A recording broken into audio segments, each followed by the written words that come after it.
In the Empire of Solstern, year 147 of the imperial calendar, crows envelope the sky. It's a sign that the Empress family house has been massacred. Count Jared Edward, who was accused of treason, was executed. His wife Audrey Edward died of an heart attack after being imprisoned. As for the oldest son Ian, he was poisoned, under suspicious circumstances, while abroad. The youngest son Hans Edward is reported missing, and someone has become addicted to poison. It seems someone has been putting small quantities in her food. She had a miscarriage not long ago.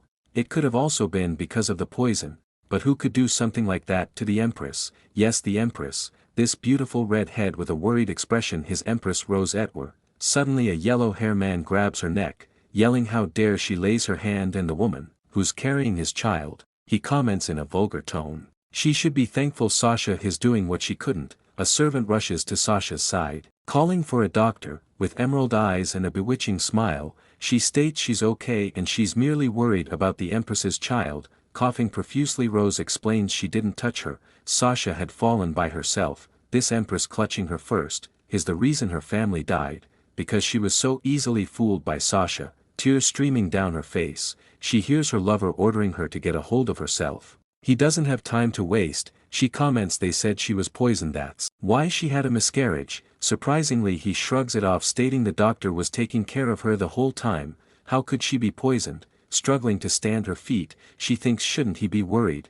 This calm demeanor is very unsettling. It hits her like lightning. The person who was poisoning her was her lover himself. He smirks, and her eyes blazes with a dark fury. Casiax, she exclaims, with anger, sorrow and pain. She questions how could he do that to someone carrying his child. Even the devil wouldn't do such a thing. He grabs her hands, telling her to calm down as she gone delusional. She shouts he's not human. She'll follow him to the depths of hell and curse him. She wants her baby back and she wants her family back. He a calm tone. He tells her she's gone insane. Does she knows by whose grace that she's still Empress? Does she realize she's the daughter of a traitor? He should be grateful he spared her life. She can hate him all she wants, but she shouldn't hate poor Sasha. She may be pregnant with her finance child. She may have known everything and may have had her finance eating out of the palm of her hand, but she did ask him to be nicer to her, since she pities her. With tears streaming down her face, she laughs. He inquires if she's mocking him. Rose angrily asks who's the person behind her family's deaths. Damn, his eyes are beautiful, it gives me shivers. But let's hate him together, everyone. Just be careful of those devilish eyes. He asked if she's suggesting it's his fault. She asked why he married her. Was it because of her money, trading power, or her good looks? Of course not, because she's the daughter of House Edward. Placing his hand on her lips, he tells her to humble herself. It's not like her family was very prestigious. He pushes her away, glaring, stating it was disgusting watching her family flaunt their wealth, as if they own it. Now she knows why her father and brother didn't want her to marry this guy. He comments that she was once as beautiful as her name, but where is that beauty gone? Looking back, she was bearable when she looked at him brightly and tried to get his attention. Remembering those good times and knowing it was all a lie only breaks her heart. She feels her face seemingly affected by his commented. Suddenly she laughs, stating she's sure he would still be beautiful, especially if he went through the same thing she did. He would have been fine if his entire family all met their demise. He can't, looking at her as he knows she speaks the truth. He's the most cold-hearted person alive. Putting his knee title to use, he inquires if being cold-hearted is a bad thing. She sighs, and with a broken spirit states, just divorce me, I'd rather live in a monastery. He approaches her, causing her to flinch. He tells her she's speaking nonsense. Who would benefit from that? He pushes her closer to the window. She becomes worried. He shoves her through the window, stating it would be better she drops from there. He promises to give her a lavish funeral. As she falls, he smiles, stating, oh no, Rose. As she meets her maker, she regrets marrying Casiax. If only she had listened to her family. If only she hadn't been blinded by the stupid emotion called love. If only she had been wiser. The Empress of Solstern and the youngest child of House Edward, Rose Edward, met her end by the hands of her husband, Emperor Casiax. Suddenly she hears a voice telling her it's time to wake up. She drops out of bed, pale and out of breath. She ponders where she could be and why is it so bright. However, she smells something familiar. She walks to the balcony and realizes she's back home. Natalie the states her pleas won't work on her. Not today. The dress is downstairs. However, Rose is stunned. She thinks she's dreaming. Natalie comments if she's really that happy, then she should go downstairs. Natalie holds her hand tightly, and Rose can feel her warmth. Natalie inquires if something is wrong. Rose looks into the mirror, feeling the sensation of her face. She can't believe this is real. Is this really happening? She jumps onto Natalie, causing her to recoil in shock. She questions if her father is still alive. What day is it? Natalie hesitates. She stutters, saying tomorrow is her 20th birthday. Her eyes open in shock. She holds her head. She can't believe she's traveled back in time. Suddenly she drags the sheet from her bed. She pats her pillow, then looks under the bed, seemingly searching for something. It isn't there. Was it all a dream? I guess this heroine isn't the smartest. At that moment Natalie informs her she found a piece of cloth under her pillow. Shivers go down her spine. As she inquires if this is what she's looking for, it wasn't a dream. Rose became pale, garnering Natalie's attention. She inquires if she should call the doctor. Rose bolts through the door. Natalie exclaims, "Rose, you're still in your nightgown." She rushes past the servants, almost causing a maid to drop some dishes. As she passes them by, she asked, "Where are my parents? They died because of her." As she makes it to the hall room, out of breath, she drops into her father's arm, while tearing up. At that moment, her mother shrieks, "Rose, what are you wearing?" Her father pats her head, questioning if she had a bad dream. As she seems a bit enthusiastic about saying good morning in this day, her mother comments that Jared is the reason Rose is so immature. Rose murmurs, "You have your head, father, you're alive." Her father laughs, commenting, "Of course I have my head. Do you think it ran away in the night?" The man that people once respected the most, and the person who built up Soul Stern to be as beautiful as it is now, was labeled a filthy traitor, and met a cruel end. Her father, concerned, brushes her head, asking if something really happened. Natalie is anxious, but her mother is concerned with how long she plans to act like a child. What if someone sees her acting like this? Natalie clears her throat and reveals the people who brought her dress for tomorrow have been waiting for quite some time. Rose's father backs away.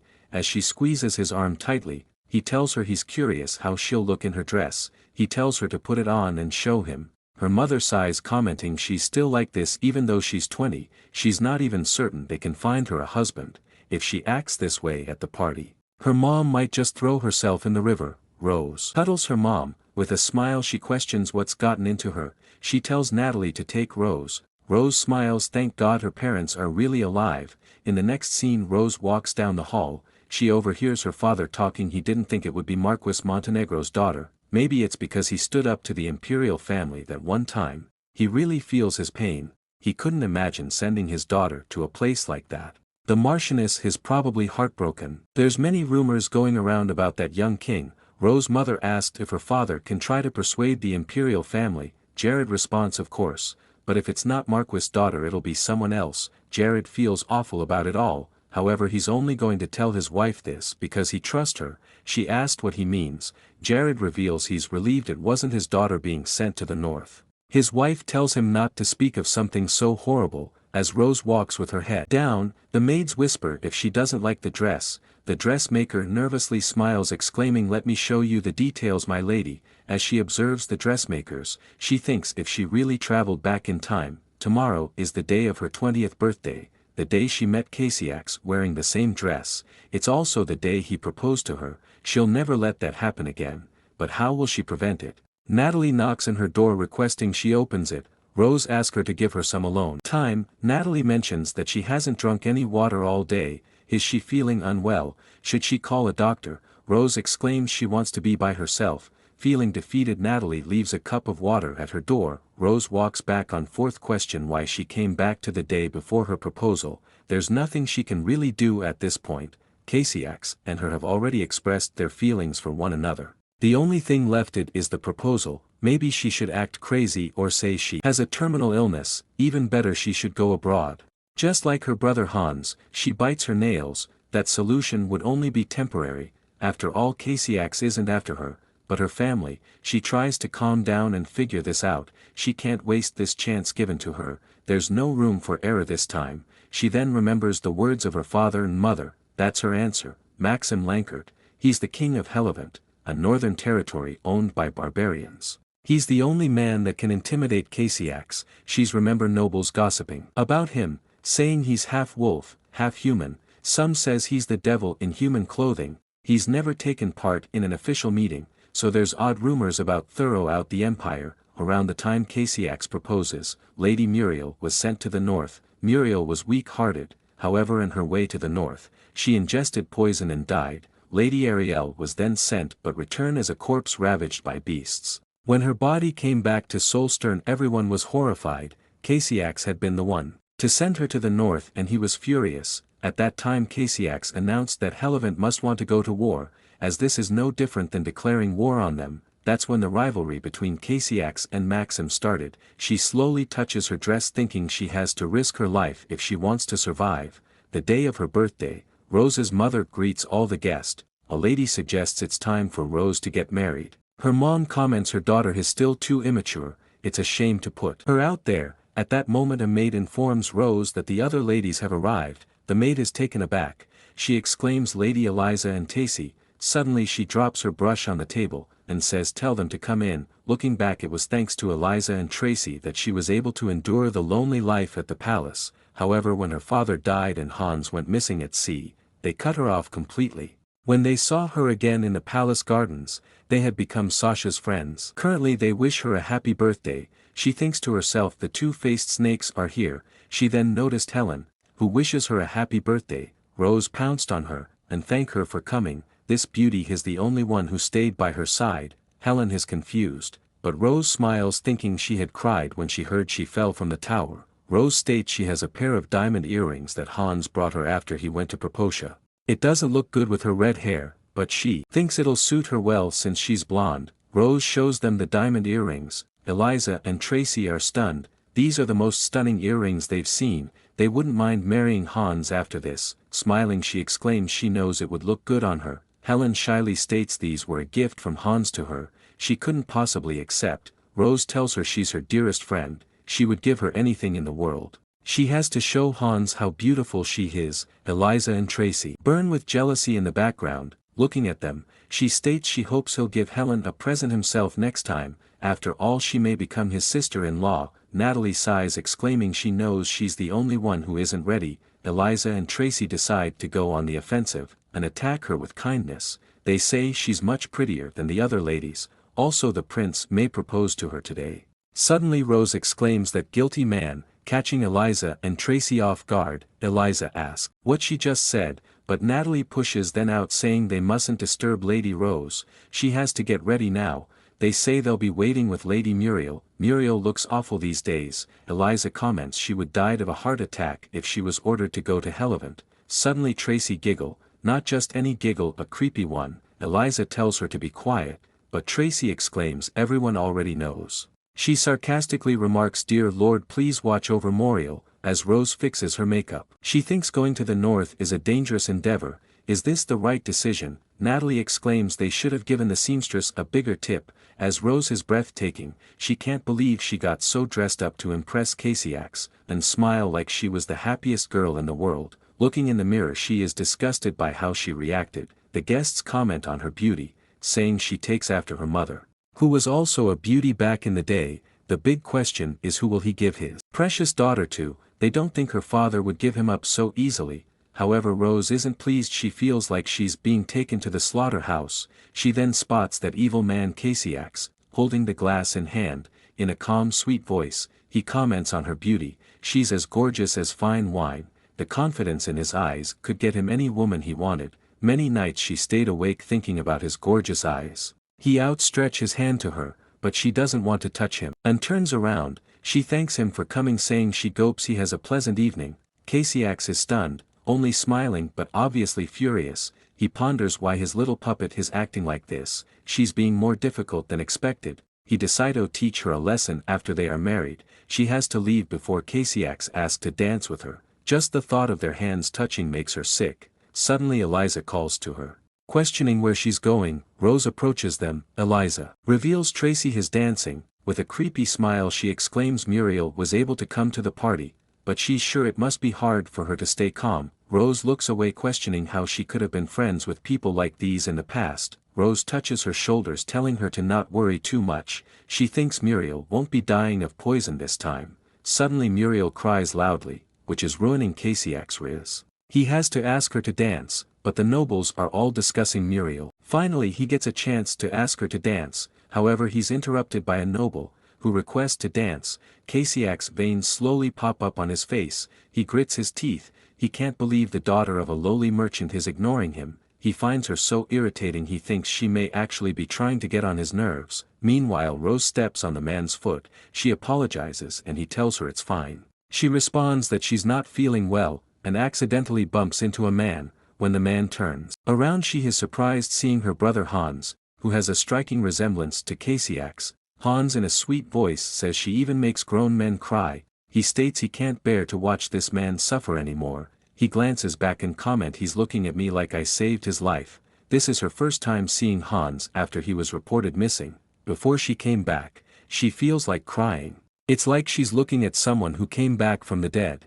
With teary eyes she exclaims she was looking for him but thought he wasn't coming today. He responds, how could I miss precious little sister's birthday? She grips him tightly exclaiming if he goes somewhere he has to tell her where he is. He knows how worried everyone gets. Hans feels a bit scared, questioning what's gotten into her. Laying her head in his chest she exclaims she's worried something will happen to him if he keeps wandering around like this. He smiles and says no news is good news. He then notices Casiac's. Hans questions why that sly man is staring at her like that. Hans glares back. With his eyes he says, what are you looking at? He's probably the only one who insults the crown prince. Hans exclaims, out of all the men in the world, why did she have to fall for a hypocrite like him? He's nothing without his title. She thinks he's right, why didn't she realized earlier? He gets closer stating something feels strange. Tell me what he did to you, she exclaims. She just found out he's a huge jerk, please get rid of him, she comments. He asked what he should do, destroy any chance of him having children. She states she wants him to receive a painful slow end and nothing should remain. Hans replied, I thought you liked that disgusting Casiac's. She used to get mad whenever he cursed him. She realized she got carried away. She exclaims it was just a joke. He tells her not to go near him and she replies she won't. She states she'll love to leave for somewhere far away, so he'll love to take care of their parents. While she's gone, he questions where she's going. Rose glances at Helen, she then grabs her hand, bringing her closer to her brother. He winks at her, they're a cute couple. Rose exclaims she doesn't know why everyone's so crazy about a rake like him. Suddenly a chill goes down her spine, as someone says it's finally just the two of us. Rose is shocked. With an unhappy expression he asked if she's busy as he would love to have a word with her. Looking at his face, she realized he's upset. It's exactly what she wanted. Rose responds she was actually looking for him, but suggests they go somewhere quiet. He folds his arms commenting if she was trying to provoke him it worked, however it was refreshing. He thinks to himself, what should I do? First he'll approach her slowly, pretending to forgive her for her behavior today. Then he'll catch her off guard by putting his hand around her shoulder, before getting in one knee. A proposal from the crown prince. He's sure she'll be ecstatic. She takes a deep breath. Suddenly she starts wailing, catching him off guard. She asked what's wrong Rose. She exclaims she feels awful for Lady Muriel. She's so friendly and kind. She can't believe she's going to Hellevant. It's the same as going to her death. He sighs, he can't believe that's why she's crying. Rose pleads with him asking why women are being sent to a place like Hellevant. He responds it can't be helped, it's something that's been happening for years, it has to be done to preserve the alliance. She then exclaims you're the next emperor, surely they are no match for him. He places his hand on her shoulder telling her to be careful with what she say. She exclaims if he's a real man declare war on Hellevant. How dare that savage brute question his authority? Casiac's must show his strength on conquer him. He tells her to shut her mouth. She responds she's sure he's looking down on them, because they aren't retaliating. How can they call their home an empire if they can't even defend their own? Casiac's is getting frustrated and tells her to stop talking about things she knows nothing about. She responds she now knows how powerless their empire truly is. This hits a nerve with Casiac's. He tells her if she doesn't want to be the one to be going instead of Muriel, she better watch her mouth. Rose exclaims if that's the case, she'll do it. If someone has to be sacrificed she wants it to be her. Casiac's thinks if she wasn't that her daughter, he would have already forced her to be quiet. He grabs her hand saying Rose my love let's not waste our time on politics on talk about us. She tells him to let go of her. Suddenly blood runs from the prince's face. Rose slowly backs away. He holds his cheek stating she's really gone insane, how dare she hit the crown prince. She apologizes stating she was just upset about Muriel. He angrily states she knows what happens to anyone who harms the crown prince. She begs him to spare her life. He states if she wants to go to Hellevent so badly, he'll make it happen. Little did he know this was all a part of her plan. Even if she had to go to hell, she would do whatever it takes to get away from him. Casey enters the mansion and the nobles exclaims his face is bleeding. Call a doctor. Rose's mother inquires about Prince Casey's face. However, Jared is more concerned about his daughter. Casey places his hands on Marquis Montenegro's shoulders, stating he has good news for his daughter. Montenegro is stunned. Casey explained that House Etwer noble and brave daughter volunteer to go to the north. Hans shouts what happened. Why would you volunteer, Rose? She lowers head, stating she's sorry. Her mother cries her precious daughter that she raised so carefully, what will become of her? Jared questions if it's true she told the prince she is willing to go instead of Muriel. She responds yes, it's true. Why did she do it? No one told her she had to do it. She informs them the crown prince is desperate to marry someone from their family. This is the only way she can avoid that. Her mother retorts, didn't she have feelings for the crown prince? What changed so suddenly? She responds, marrying the crown prince will only bring them misfortune. Hans, attempting to change her mind, states some of his past lovers were unfortunate, but not all of them. Besides, the imperial family can't have their way with a lady from their house. She knows her father thinks it's better to marry a person from the imperial family than go north. Even if her husband was a tyrant, her father wants her to stay by himself. However, she clearly remembers how the downfall of her family happened, how people insulted her father and how unfortunate her family's fate was. She states she injured the crown prince. She'd rather go to the north than be executed. Her father responds he'll cover up the accident. They might ignore it.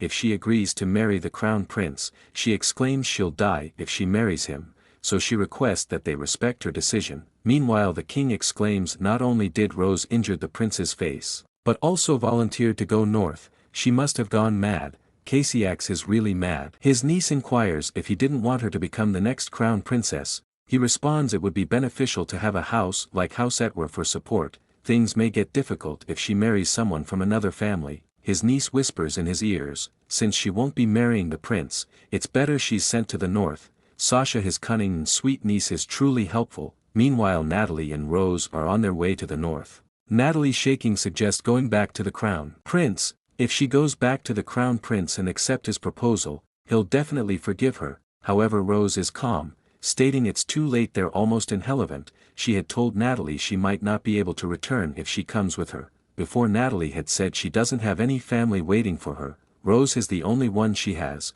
Rose smiles, exclaiming there's no stopping her, is there? Natalie laughs. Jared states Rose has to send her a letter when she gets there. In the background, Hans holds his mother, who is very sorrowful and worried. Rose nods. She apologizes in her head. Unfortunately, this is the only way. Looking through the window and staring at the forest, Natalie comments that even the trees are eerie, the air is thick. Surprisingly, it's still daytime, yet it's so dark. A few hundred years ago, a plague devastated the population. Get rid of a third of the population. Most of the bodies are buried in this forest, the Guajamolia forest. Natalie, with teary eyes, says that the tree looks twisted to her now. Even the names sound scary to her. There's a geographical reason why Hellevent has been able to grow its armies for so long, without getting invaded. On one side they have the sea and forest, on the other they have the forest that separates them from Solstern. The forest is as big as a small town. Also, Hellevent is bigger than Solstern. However, Hellevent was never incorporated into the empire. This is because many years ago, before the Solstern Empire was formed, the continent consisted of a variety of small and large kingdoms. Despite the fact that they lived in different kingdoms, they were all from the same area and tribe. One day all the kingdoms joined forces with the two biggest kingdoms, which had all the power. They started a war against another tribe that wanted to invade the continent, and they emerged victorious. After that, the kingdoms that took part in the war appointed the ruler of Stern as the emperor. That's how the kingdom of Stern turned into the empire of Solstern. However, Hellevent didn't want to join the empire. If their geographical locations were switched, Hellevent would have become the empire, since most of the kingdoms were in the south. Due to the north's harsh conditions, Natalie exclaims, how could those barbarians become an imperial family? Rose comments from Helivant's perspective it's quite unfair since they protect Solstern from northern invaders, yet they're still called barbarians. Natalie is surprised and exclaims what? Rose thinks that maybe Solstern is isolating in calling them barbarians on purpose. After all, it's normal to oppress an opponent, if you're scared of them. Natalie has no idea what she's talking about. Rose exclaims they're the ones protecting the continent, so why do they allow people to call them names? In the hopes of maintaining their alliance, Solstern doesn't want to upset a wolf that's quietly resting, and to continue to preserve that peace. The imperial family sends women from their own family or Helivant nobles' ladies to be wed off. She comes to the conclusion that Solstern may be the ones that are actually scared, not Helivant. Natalie wipes tears from her eyes, wondering when did their childish lady become so smart. She's touched. She questions where she learned it from. Rose responds she was curious, so she looked it up. She didn't go to any tea parties or went dress shopping. It's truly a proud moment. Rose then comments none of that matters anymore, they're going to die soon, which causes Natalie to become lightheaded and pale. Rose pats her on the head smiling, stating she'll tell them to make it quick on painless.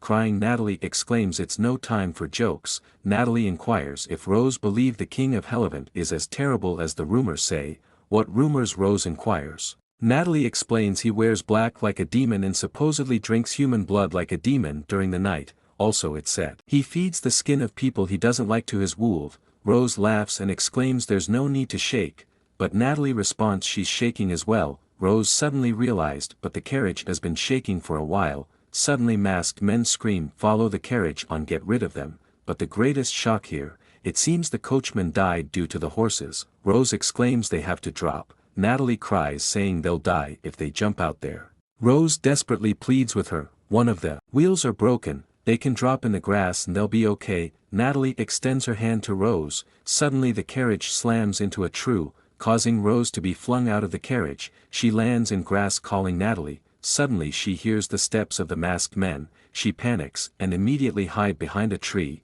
The masked man wonders where did she go. He removes his mask, and Rose is petrified to realize she recognized him as one of the crown prince's guard. Suddenly he appears behind her, stating he found her. She starts crying, she can't believe he planned on getting rid of her all along. Blood stains the floor as she thinks she can't die here. Someone then informs he found another one, who's probably the woman from Solstern. He exclaims toss her in the castle. Later on, Natalie wakes up Rose. Rose wakes up with a headache. She's glad that Natalie is alive. Natalie informs her she's been unconscious for 2 days. Rose inquired what happened and where are they. Natalie explains she couldn't grab her hand in time, so she didn't get to jump out of the carriage. One of the men tried to stab her, but next thing she knew he lose his head. After that she fainted, and woke up in the Maxim Lankert's castle. Rose asked in an anxious voice if she saw him. She shakes her head, saying she didn't see him. Even the maids there won't treat them like human beings. Suddenly the butler entered the room.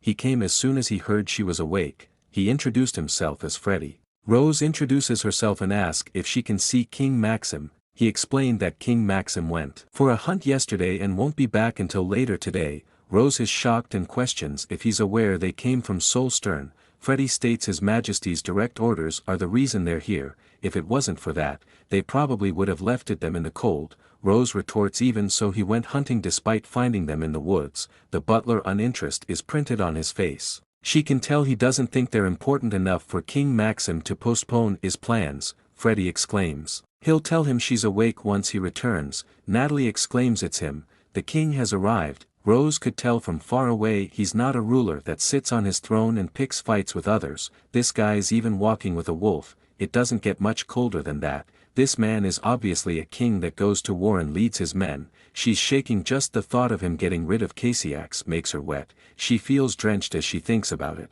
Yes, her palms are incredible sweaty. Sensing her excitement he looks up and she recoils from this majestic sight.